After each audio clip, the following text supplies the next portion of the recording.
right, welcome back, you guys. Today is actually National Houseplant Day. So we have Dawn here from NDSU's Extension to tell us all about the care and dedication it takes to keep these little guys alive. Welcome, Dawn. Well, thank you. Thank you for having me again. Yeah. And houseplants are so fun this time of year. Oh my gosh, when yes. it's snow outside, cold outside, houseplants give us something green and fresh to look at. So it's a prime month for houseplants. Oh, January, yeah. February, March gives us that feeling of spring indoors this time of year.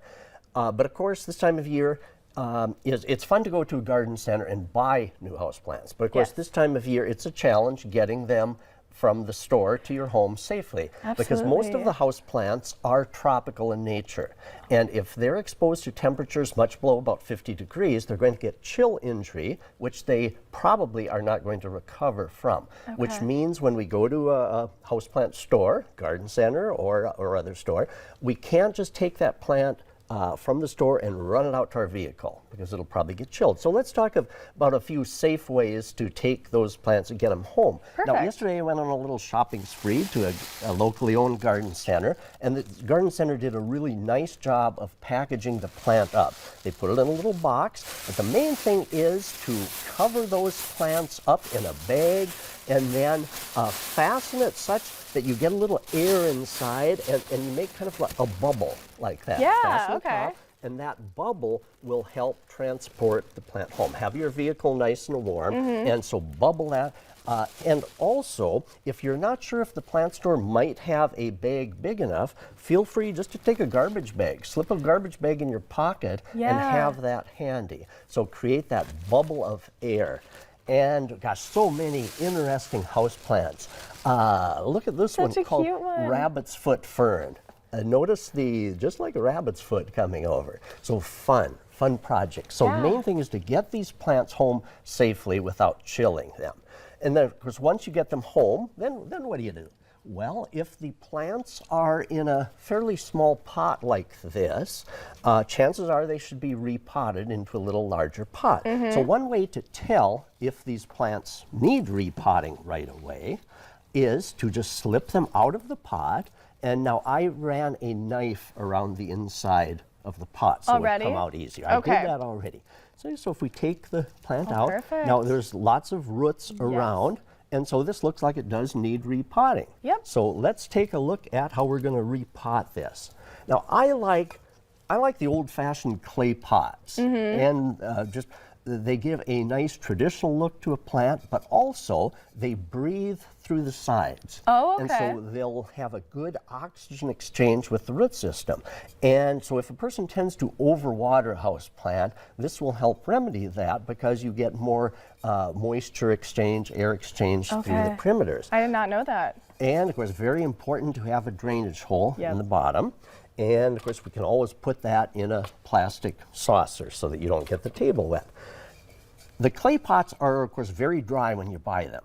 So now I soaked this one overnight.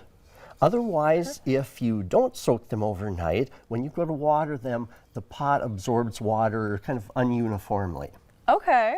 So if you just kind of see the difference there, I've soaked this one overnight. Now, potting mix.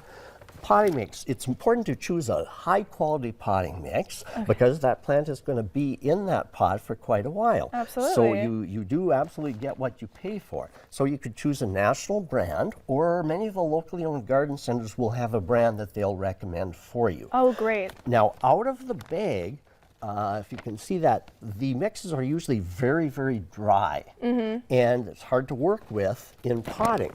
So what I did last night was I added water, and see how nice and mellow that gets? Oh, yeah. See how nice and mellow instead of being so dry? So very important to wet the mix down, stir it up good the night before, and you have a much more workable product. Okay. So let's repot this. Now the size of the pot is important. See, we've gone from one up to a little bit bigger with about 1 inch of space on either side. Okay. So we bump it up just gradually. It's important not to put too small of a plant in too big of a pot because it'll just wallow in too much soil. Oh, sure. So this is just about right. Now, if you notice, I'm potting this up with no rocks or pebbles or anything in the bottom. Research has actually found that drainage is better without that. Oh. Just filling the pot top to bottom with high quality potting mix gives a better drainage. So we don't need the pebbles or anything in the bottom. Drainage is actually better just like this. So I'm going to add a little bit of soil to the bottom. Perfect. Add the plant, and when we're done, the new soil should just barely cover the existing soil. Oh, okay. Yep, so I'm going to add soil around the edge. Lovely. Now, instead of packing it with my fingers, that would get rid of all the airspace and compact it too much, I'm just going to pack it kind of like that. That'll settle. Now I'm going to add a little more. Leave about a ½ an inch of space between the rim of the pot and the top of the soil. Okay. I'm going to add a little more because when we water, it will settle it down. Okay, so even though you already watered the soil, you still want to water the plant again. Exactly, Okay. because that will bring good soil and root contact. Beautiful. So then we'll set that aside, we'll give it some water. Now water it thoroughly until some comes out the bottom. Okay. Okay, and then we're ready to set it into our drainage dish. Gorgeous. And then we've got a plant that will grow for probably a year or two. You know, Yeah. every 1, 2, 3 years it would probably need repotting. A Oh, plant like okay. this, maybe every 1 to 2 years would need repotting All again. right. Yeah, and there's lots of little roots here that are coming up and stems that you have. So what do you think about fertilizer? Fertilizer. Now, that's a great question. Yeah. Fertilizing houseplants. Houseplants respond to the length of the days. Okay. They can sense when they're in a window, they can sense how long the days are. And when the days start getting longer, they'll start more growth. And that's when we should be fertilizing more. So about March, our days start getting nice and long, March, April. So then we would start fertilizing about once a month. Oh, okay. So March through about September, and then we can taper off. Now, how do you tell if a plant needs water?